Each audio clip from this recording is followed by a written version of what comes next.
Assalamualaikum warahmatullahi wabarakatuh. Di video kali ini adalah video episode yang ketiga, yaitu cara mudah membaca dan memahami pergerakan market forex tanpa indikator. Nah, di video yang episode yang ketiga kali ini kita memahami struktur pergerakan market berdasarkan supply and demand.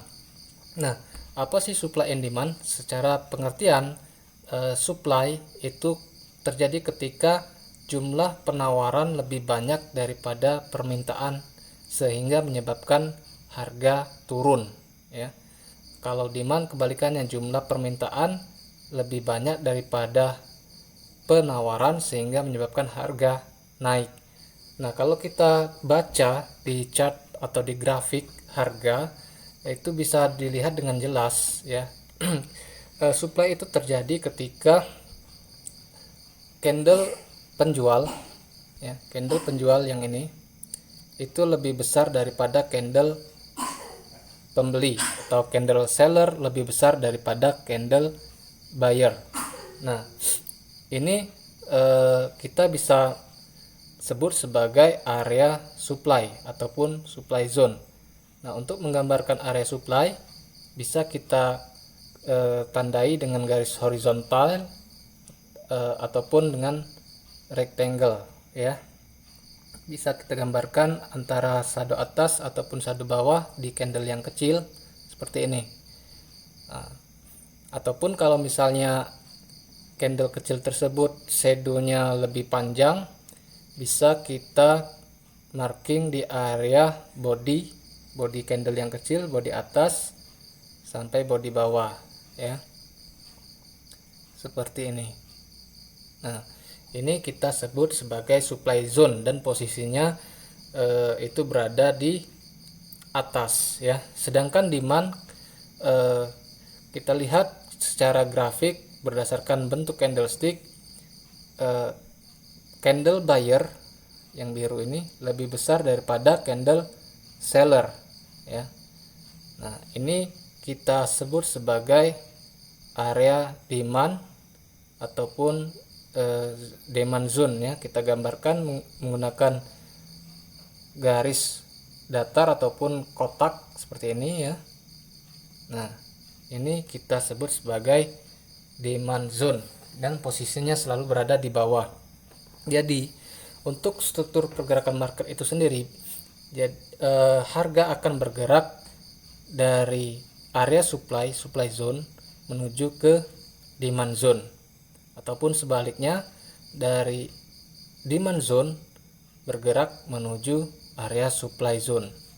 Nah, contoh misal harga ini sudah terbentuk area supply, misalnya dari naik atau dari harga atas boleh seperti ini, kemudian naik dan dia membentuk yang di atas ini pasti area supply zone juga, tapi di sini dia membuat area supply zone baru dan dia akan menuju area demand.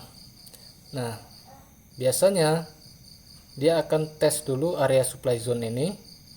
Ketika dia gagal naik ke atas, maka dia akan turun ke bawah mencari area demand. Begitupun sebaliknya untuk pergerakan market dari demand menuju supply zone.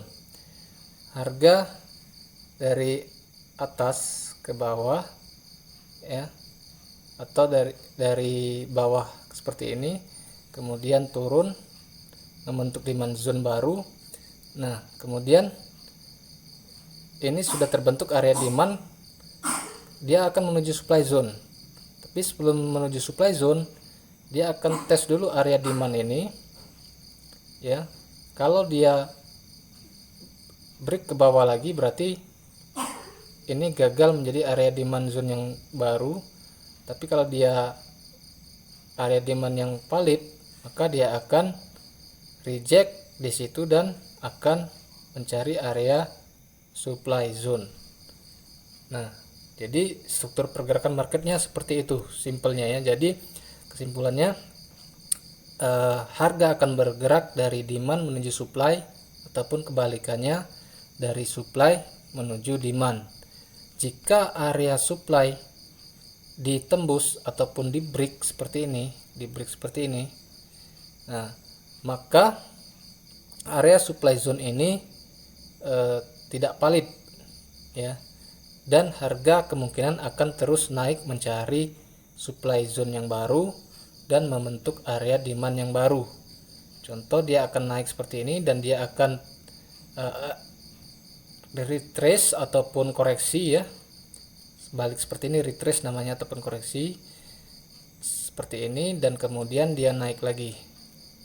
Nah, jadi yang ini di sini dia akan membentuk area demand baru dan supply zone menjadi demand zone. Ya, begitupun yang area demand zone juga seperti itu. Ya, tinggal kebalikannya. Lebih jelasnya kita akan lihat di chart GBP USD ya. Kita buka di sini chart GBP USD di time frame day 1 ya, untuk sebagai pembelajaran bagaimana cara melihat area atau cara menggambar area supply dan demand, dan bagaimana pergerakan market itu bergerak ya. Nah, contoh di sini kita lihat, di sini ada area puncak ya, yang ini. Nah, kenapa harga berhenti di situ ya? Kita harus tahu kenapa harga berhenti di situ, kemudian dia turun ya. Jadi harga berhenti di sini, kenapa dia turun? Nah, kita lihat ke kiri ya, kita tandai dulu di sini. Kita kasih garis datar di titik puncaknya seperti ini, dan kita lihat ke kiri ya, kita geser ke kiri. Nah, di sini ternyata ada area supply zone ya. Kita gambarkan area supply zone menggunakan kotak ya. Nah, kotak ini, nah yang ini ya. Nah, itu adalah area supply zone.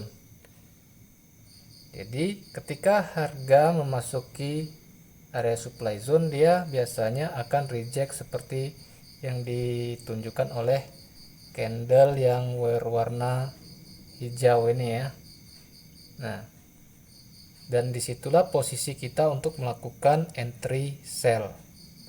Nah, jadi disitu ada aksi harga ya, aksi harga ataupun price action ya, ketika sesuai dengan konsep dasarnya kita akan melakukan sell di area supply dan buy di area demand ya. Untuk melakukan TP nya kita cari area demandnya di mana. Setelah kita sell, kan harga bergerak dari supply menuju demand.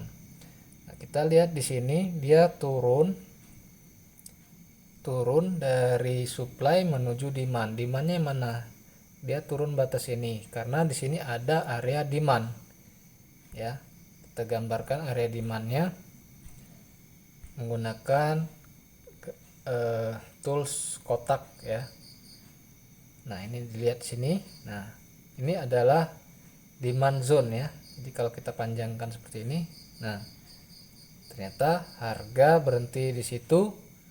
Kemudian dia kembali naik lagi. Nah, jadi dari demand menuju supply lagi. Nah, di mana area supply? Kita lihat di sini ya. Nah, ini sebenarnya ada area-area yang di break ya, area supply yang di break. Kalau kita lihat di sini ya, kita tandai dulu dengan kotak. Nah, ini adalah area supply ya. Area supply ini ya, jadi harga sudah tembus atau melewati area supply tersebut ya. Jadi dari demand tembus dan dia mencari area supply yang berikutnya ya. Nah, area supply yang berikutnya yang mana? Yang ini ya, kita tandai dulu. Nah, ini adalah area supply. Kita panjangkan. Nah, jadi ketika harga memasuki area supply, dia biasanya akan reject seperti ini, berarti dia tidak mampu untuk naik ke atas lagi ya. Kita lihat di sini, ini reject ya, ini juga reject artinya dia meninggalkan shadow di situ ya, dan dia tidak mampu tembus. Artinya itu adalah area supply yang valid ya. Kalau yang ini tadi dia tidak valid karena dia di break ya, di break seperti ini ya. Nah, ketika harga reject seperti ini, maka kesempatan kita untuk melakukan entry sell ya, dan dia turun lagi untuk mencari demand ya. Demandnya tetap kita gunakan yang ini termasuk area demand juga, masih area demand. Nah, ternyata ditembus juga, ditembus, dan dia membuat area supply yang baru dan demand yang baru ya. Kita lihat di sini. Nah, ini akan menjadi area supply. Nah, ini kena di shadow-nya ya. Kita lihat di sini. Shadow yang ini segaris dengan yang ini ya. Kita lihat dengan garis.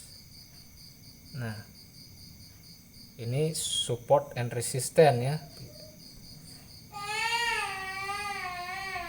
Ini garis resisten, ini garis support ya. Nah, seperti itu. Tapi ini masih dalam kawasan atau zona supply ya. Yang ini tadi masih dalam kawasan atau area supply. Nah, jadi ketika harga reject di situ, dia akan terus turun mencari area demand ya. Kita gambarkan lagi area demandnya. Ini adalah area demand. Nah, oke, jadi seperti itu pergerakan market. Selalunya dia akan bergerak dari area supply menuju area demand, ataupun sebaliknya dari area demand menuju area supply. Nah, ketika area demand ataupun area supply itu di break ataupun ditembus, maka harga akan mencari area supply berikutnya ataupun area demand berikutnya. Oke, mudah-mudahan bisa dimengerti. Saya akhiri. Assalamualaikum warahmatullahi wabarakatuh.